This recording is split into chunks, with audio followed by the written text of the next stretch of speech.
December 26 ക്രിസ്തുവിന്റെ സഭയിലെ ആദ്യത്തെ രക്തസാക്ഷിയായ വിശുദ്ധ സ്റ്റീഫന്റെ തിരുനാളാണ് ഇന്ന് സാർവത്രിക സഭ ആഘോഷിക്കുന്നത്.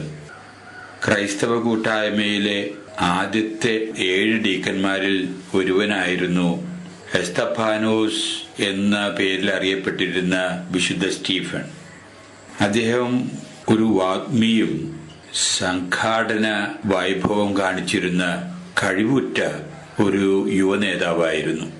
യുക്തിഭദ്രമായ രീതിയിൽ അദ്ദേഹം വാദമുഖങ്ങൾ ഉന്നയിക്കാനും മറ്റുള്ളവരെ വിശ്വാസത്തിൽ ഉറപ്പിച്ചു നിർത്താനും പലരെയും ക്രിസ്തീയ കൂട്ടായ്മയിലേക്ക് കൊണ്ടുവരാനും പ്രാപ്തനായിട്ടുള്ള ഒരു വ്യക്തിയായിരുന്നു സ്റ്റീഫൻ. പന്തക്കുസ്ത തിരുനാൾ ദിവസം പരിശുദ്ധാത്മാവിന്റെ അഭിഷേകം സ്വീകരിച്ച ശിഷ്യന്മാരുടെ ഉത്സാഹത്തോടും ആത്മാർത്ഥതയോടും പ്രതിബദ്ധതയോടും കൂടിയുള്ള പ്രവർത്തനങ്ങളുടെ ഫലമായി സഭയിൽ ധാരാളം അംഗങ്ങൾ വന്നുചേരാനിടവരുന്നു. സഭയിലെ കൂട്ടായ്മയിൽ അംഗങ്ങളുടെ എണ്ണം പെരുകിയപ്പോൾ സ്വാഭാവികമായിട്ട് അവരുടെ ഭൗതിക ആവശ്യങ്ങളും ഏറി വന്നു. അവരുടെ ഭൗതിക ആവശ്യങ്ങളിൽ വേണ്ടത്ര ശ്രദ്ധ പതിപ്പിക്കാൻ ശിഷ്യന്മാർക്ക് സാധിക്കാതെ വന്നു.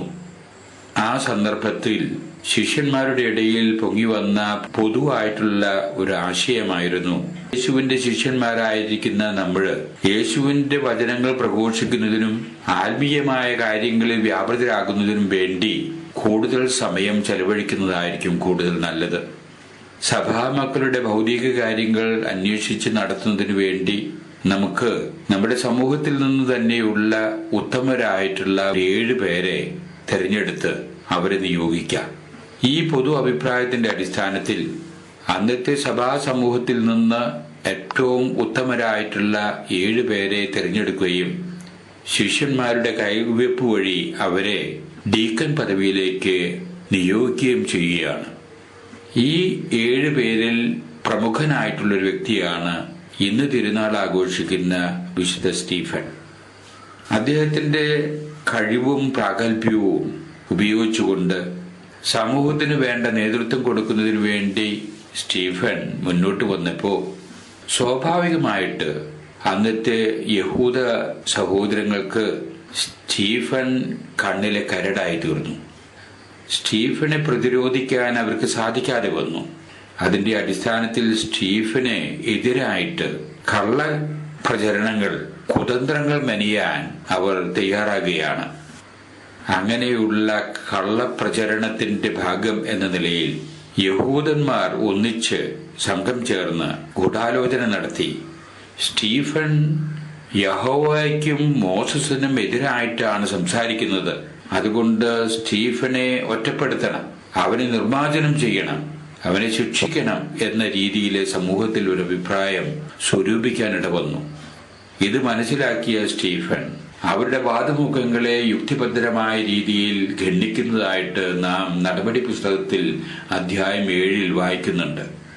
സ്റ്റീഫന്റെ വാക്ചോരണയും യുക്തിഭദ്രമായിട്ടുള്ള വാദമുഖങ്ങളും ഖണ്ഡിക്കുന്നതിന് യഹൂദന്മാർക്ക് സാധിക്കാതെ വരികയും സ്റ്റീഫനെ കൊല്ലുന്നതിനും വേണ്ടിയുള്ള ഒരു ചിന്താരീതി സമൂഹത്തിൽ പൊങ്ങി വന്നതിന്റെയും അടിസ്ഥാനത്തിൽ അവർ സ്റ്റീഫനെ ബലമായി ഒരു പൊതുസ്ഥലത്തേക്ക് വിളിച്ചു കൊണ്ടുപോവുകയും അവിടെ വെച്ച് കല്ലെറിഞ്ഞ് കൊല്ലപ്പെടാൻ ഇടവരികയും ചെയ്തവനാണ് സ്റ്റീഫൻ. ഈ കല്ലെറിഞ്ഞ് കൊല്ലുന്ന ഈ പ്രക്രിയയിൽ ഒരു തരത്തിൽ നേതൃത്വം വഹിച്ചവനായിരുന്നു പിന്നീട് പൗലോസായി മാറിയ സാവൂൾ എന്നാണ് പരമ്പരാഗതമായിട്ടുള്ള വിശ്വാസം. സ്റ്റീഫൻ കല്ലേറ് കൊണ്ട് മരിക്കുന്നതിന് മുമ്പ് മുട്ടുമേൽ നിന്ന് പ്രാർത്ഥിക്കുകയാണ്, കർത്താവായ യേശുവേ, ഈ അപരാധം അവരുടെ മേൽ ചുമത്തരുതേ. എനിക്ക് ഇങ്ങനെ ഒരു അവസരം ലഭിച്ചതിന് ഞാൻ നന്ദി പറയുന്നു. എന്റെ ആത്മാവിനെ നിന്റെ തിരുക്കരങ്ങളിൽ ഏൽപ്പിക്കുന്നു എന്ന് പറഞ്ഞുകൊണ്ടാണ് മറ്റുള്ളവരിൽ നിന്ന് കല്ലേറ് ഏറ്റുവാങ്ങിക്കൊണ്ട് സ്റ്റീഫൻ ക്രിസ്തുവർഷം 36-ാം ആണ്ടിൽ അന്ത്യശ്വാസം വലിക്കുന്നത്. ഇത് സഭയുടെ വളർച്ചയ്ക്ക് ഉപകാരപ്രദമാകുന്ന ഒരു സാഹചര്യമാണ് ഉണ്ടാക്കിയത്. സഭയിലെ അംഗങ്ങൾ കൂടുതൽ സജീവമായ രീതിയിൽ പ്രവർത്തിക്കുന്നതിനും കൂടുതൽ ആത്മസമർപ്പണത്തോടുകൂടി യേശുവിന് വേണ്ടി നിലകൊള്ളുന്നതിനും ആവേശം പകരാൻ സ്റ്റീഫന്റെ ഈ അതിദാരുണമായിട്ടുള്ള രക്തസാക്ഷിത്വം ഉപകരിച്ചു എന്നുള്ളതാണ് യാഥാർത്ഥ്യം. സ്റ്റീഫന്റെ തിരുനാൾ ആഘോഷിക്കുന്ന ഇന്നേ ദിവസം നമ്മുടേതായിട്ടുള്ള ജീവിത സാഹചര്യങ്ങളിൽ ക്രിസ്തുവിന്റെ ദർശനങ്ങൾക്ക് വേണ്ടി, പ്രബോധനങ്ങൾക്ക് വേണ്ടി, ക്രിസ്തീയ തത്വങ്ങൾക്ക് വേണ്ടി അല്പെങ്കിലും ത്യാഗം സഹിക്കാനും ചിലപ്പോഴൊക്കെ പരിഹാസങ്ങൾ ഏറ്റുവാങ്ങാനും ഇടവരികയാണെങ്കിൽ അത് സന്തോഷത്തോടു കൂടി ഉൾക്കൊള്ളാൻ സാധിക്കുന്ന ഒരു മനസ്ഥിതി നമ്മളിൽ സംജാതമാക്കാൻ നമുക്ക് ശ്രമിക്കാം.